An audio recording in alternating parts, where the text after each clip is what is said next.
नमस्कार दोस्तों, हम डीसी सर्किट सब्जेक्ट का सीरीज ये कंटिन्यू रख रहे हैं, जिसमें ये हमारा लेक्चर 2 है या पार्ट 2 बोल सकते हैं, जिसमें मैं कवर करूँगा सर्किट और इलेक्ट्रिक करंट इन दोनों को। तो जब हम सर्किट पढ़ने जाएंगे उससे पहले कुछ टर्म हमें पता होनी चाहिए। सर्किट में डेफिनेशन जानने से पहले हमें एक्टिव एलिमेंट और पासिव एलिमेंट है ना, या फिर एक्टिव एलिमेंट और पासिव एलिमेंट, ये जानकारी होनी चाहिए, है ना। एक्टिव एलिमेंट वो एलिमेंट है जहां पर हमारा एनर्जी सप्लाई होता है, जहां से, है ना। Active element is the one which supply energy.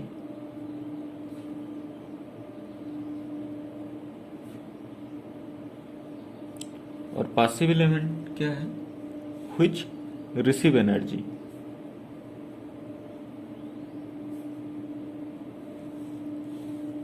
अगर एक एग्जांपल ले एक्टिव एलिमेंट का, बैटरी, ये एक्टिव एलिमेंट है। अगर पैसिव एलिमेंट का एग्जांपल लें तो हमारा क्या हो जाएगा? Register, capacitor, inductor.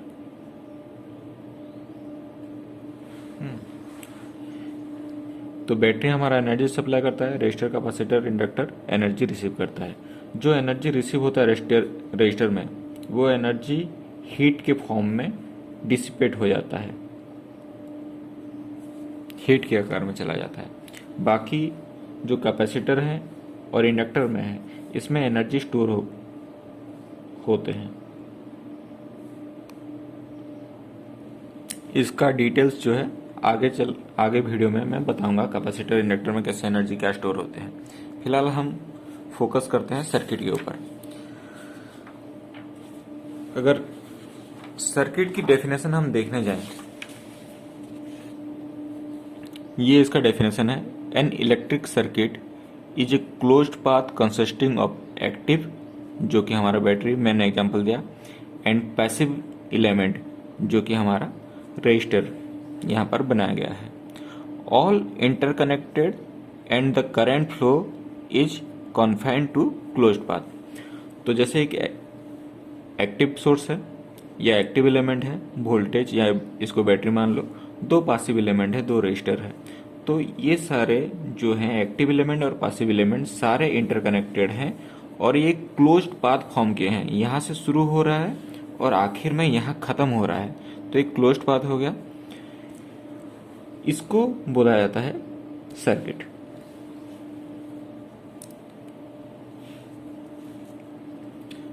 तो सर्किट का डेफिनेशन यहाँ खत्म होता है। तो अब हम चलते हैं इलेक्ट्रिक करंट के ऊपर। इसको जानने के लिए हमें चार्ज के बारे में जानकारी होनी चाहिए, है ना, और उसके लिए थोड़ी बहुत जानकारी हमें एटम के ऊपर होना चाहिए, है ना।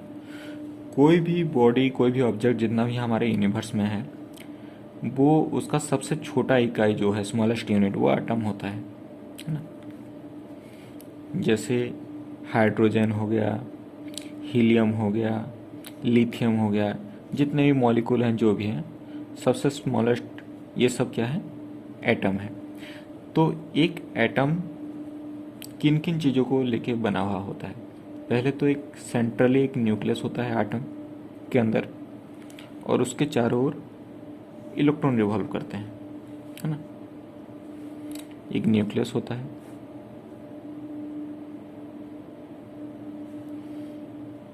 और उसके चारों ओर इलेक्ट्रॉन रिवॉल्व करते हैं। न्यूक्लियस जो है, अगेन ये कॉम्बिनेशन है न्यूट्रॉन का, मतलब इसके अंदर न्यूट्रॉन होते हैं, और प्रोटॉन का। न्यूक्लियस में न्यूट्रॉन होते हैं और प्रोटॉन भी होते हैं, है ना। जो इलेक्ट्रॉन होते हैं वो नेगेटिव चार्ज होते हैं, न्यूट्रॉन नो चार्ज, और जो प्रोटॉन होता है वो पॉजिटिव चार्ज। नॉर्मल स्टेट में कोई भी एटम जो है वो न्यूट्रल होता है, ना उसमें पॉजिटिव चार्ज होता है ना उसमें नेगेटिव चार्ज होता है ना। जो इलेक्ट्रॉन का नेगेटिव चार्ज होता है, एक इलेक्ट्रॉन का, इसका वैल्यू क्या होता है? इसका वैल्यू जो होता है 1.6 इंटू 10⁻⁹ कूलम, ये अप्रोक्सीमेट वैल्यू है ना। और इसका जो चार्ज होता है प्रोटॉन का, ये होता है 1.6 इंटू 10⁻⁹ कूलम। दोनों का चार्ज सेम होता है ना। बस इलेक्ट्रॉन का चार्ज जो होता है वो नेगेटिव होता है, ठीक, नेगेटिव होता है। प्रोटॉन का चार्ज जो है वो पॉजिटिव होता है। और किसी भी एटम में नंबर ऑफ इलेक्ट्रॉन और number of proton normal state में सेम होते हैं, इस वजह से एटम हमारा न्यूट्रल होता है। अगर किसी वजह से नंबर ऑफ इलेक्ट्रॉन ज़्यादा हो गया नंबर ऑफ प्रोटॉन से, सपोज ये हमारा एटम है ना। एटम के अंदर हम कोई इलेक्ट्रॉन ऐड करते हैं, है ना, तो नंबर ऑफ इलेक्ट्रॉन हमारा नंबर ऑफ प्रोटॉन से ज़्यादा हो जाता है, तो ये हमारा एटम जो है वो क्या हो जाता है? नेगेटिव चार्ज हो जाता है।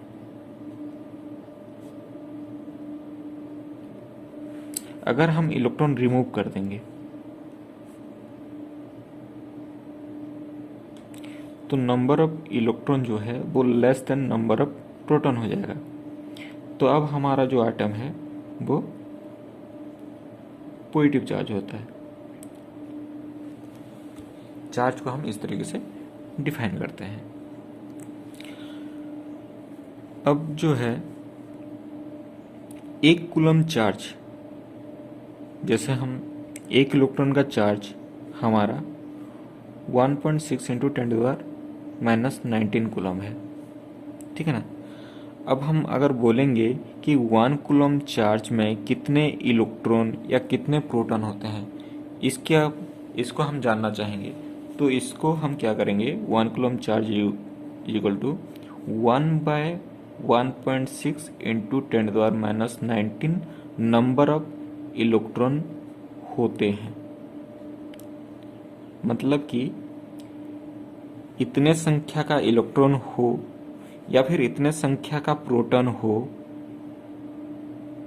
है ना, तो ये 1 कूलम चार्ज होता है। और ये संख्या को हम फर्दर सिंप्लीफाई करेंगे तो इसका वैल्यू आता है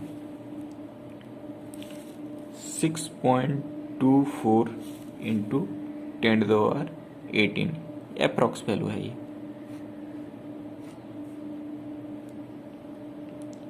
अप्रॉक्स वैल्यू, ये भी अप्रॉक्स वैल्यू। तो इतना नंबर ऑफ अगर हमारा इलेक्ट्रॉन होता है या प्रोटॉन होता है तो इसका चार्ज होता है 1 कूलम, है ना, ठीक।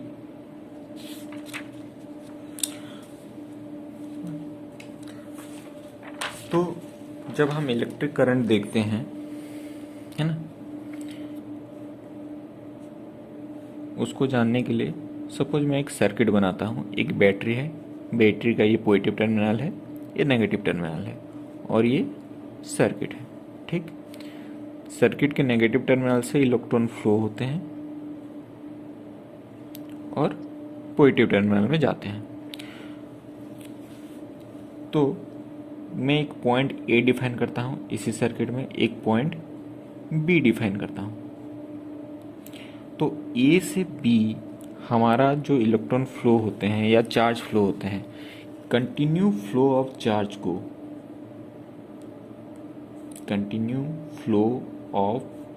चार्ज को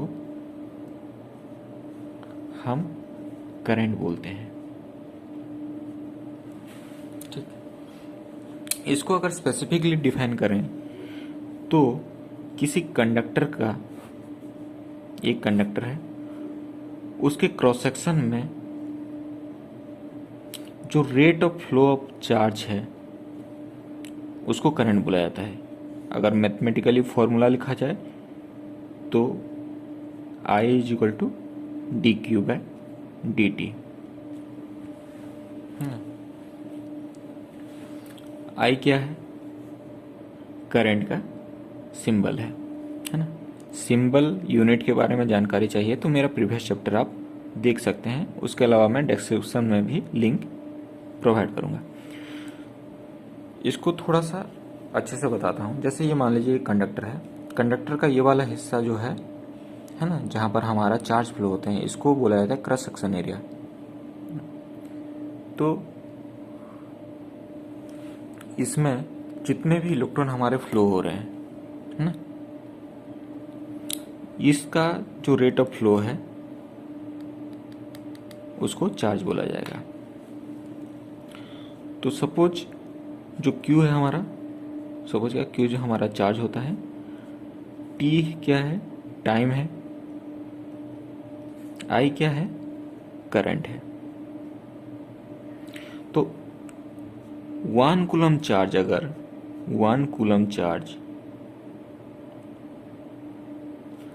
अगर इस कंडक्टर के इस क्रॉस सेक्शन में 1 सेकंड में अगर फ्लो कर जाता है तो हम बोलेंगे कि इस कंडक्टर में 1 एम्पियर करंट फ्लो हो रहा है। 1 कूलम चार्ज 1 सेकंड में इस क्रॉस सेक्शन एरिया में फ्लो कर जा रहा है तो हम बोल सकते हैं कि 1 एम्पियर करंट फ्लो हो रहा है। ठीक, या फिर 1 कूलम कितना नंबर ऑफ इलेक्ट्रॉन है?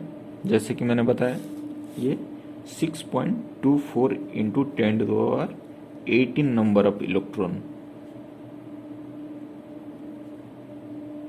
है ना। तो 1 कूलम चार्ज फ्लो होता है 1 सेकंड में, तो हम 1 एम्पियर करंट फ्लो होता है ये मानते हैं। आशा करता हूँ आपको ये चैप्टर समझ में आया होगा। कुछ अगर समझ में नहीं आया है तो आप कमेंट में पूछ सकते हैं। यह मैं अपना चैप्टर को समाप्त करता हूँ। धन्यवाद।